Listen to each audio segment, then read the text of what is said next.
What if the storm that you're facing doesn't mean that you're wrong? Good morning, everyone. Welcome to Wednesday Wisdom and another motivational moment. I noticed something in the story of Jesus calming the storm that I don't think I'd really paid attention to. See, the disciples are in a boat. A violent storm hits, right? They start taking on water. They think they're going to die. And Jesus, well, Jesus is asleep. But here's the part I really want you to notice. Whose idea was it for them to get in the boat? It wasn't Peter's, it wasn't John's. It was Jesus's idea.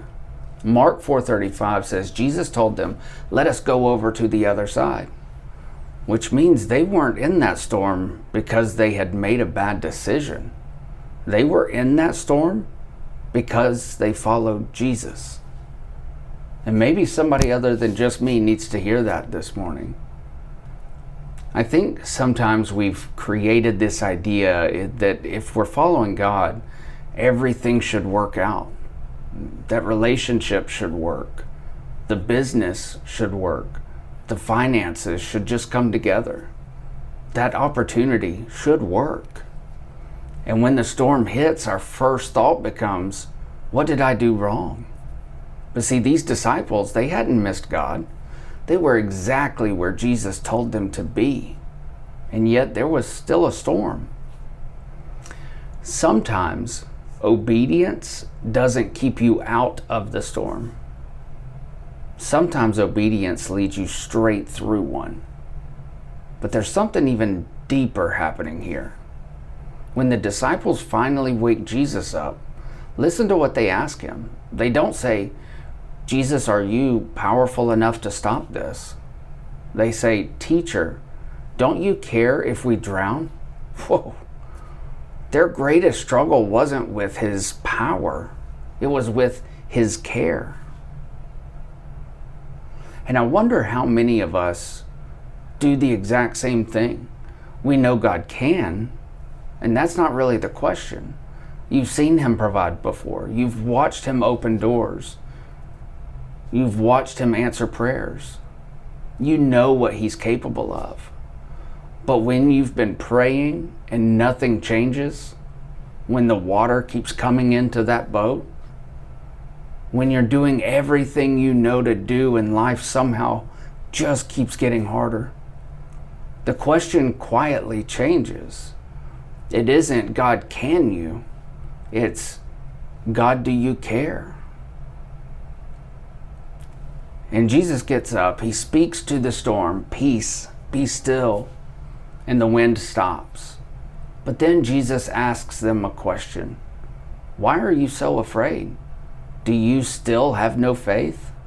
I used to think he was simply asking, why didn't you believe I could stop the storm? But maybe there's another question underneath this. Why did the storm make you question my presence? Because Jesus had already told them where they were going. So he didn't say, let's go out into the lake and just see what happens. He said, let us go over to the other side. So here's your Wednesday wisdom. Don't let a storm make you question a destination God already spoke. Jesus never promised them a calm trip. He promised them the other side. Now, maybe you're in one of those seasons right now. Maybe you're thinking, God, I thought you led me here. And maybe he did. Then why is this so hard? Because difficulty isn't always evidence that you're going the wrong direction. Sometimes the storm is simply part of the crossing. And maybe the question isn't, how do I get out of this storm? Maybe today's question is, can I still trust Jesus while the boat is taking on water? Because the greatest evidence that you're going to make it through the storm, it's not the condition of the water around you. It's who is in the boat with you.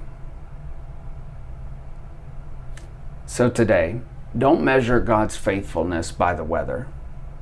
Don't measure his presence by how easy life feels. And don't confuse a difficult season with a wrong direction. If Jesus said we're going to the other side, then keep rowing, keep trusting, keep believing. Because sometimes faith isn't believing Jesus will prevent the storm. Faith is trusting Him when He doesn't. I'm Wes Bray, and this has been Wednesday Wisdom and another motivational moment. And before you go, think about this. What storm in your life has caused you to question something God already told you to trust? Thank you, everyone. I'll see you tomorrow.